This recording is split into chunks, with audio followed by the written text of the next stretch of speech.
آرزوی وصل یار از هجر بیزارم نکرد.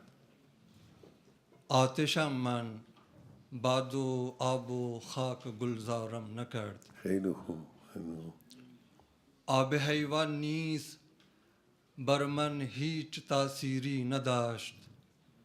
خضر هم از خواب مرگالود بیدارم نکرد. نکرد. آفرین آفرین خیلی ممنون. آفرین. سرخوشم از لذت تکرار ذکر یا حبیب. روح ایارم اسیر دام اغیارم آفرین نکرد. آفرین. اشکهایم را ببین و آب رویم را مریز. هیچ کس جستو رها از رنج بسیارم نکرد. آفرین. خیلی خوب. التماس خیلی دعا خوب. دارم. خیلی خوب. فارسی خیلی خوبه، روانیست.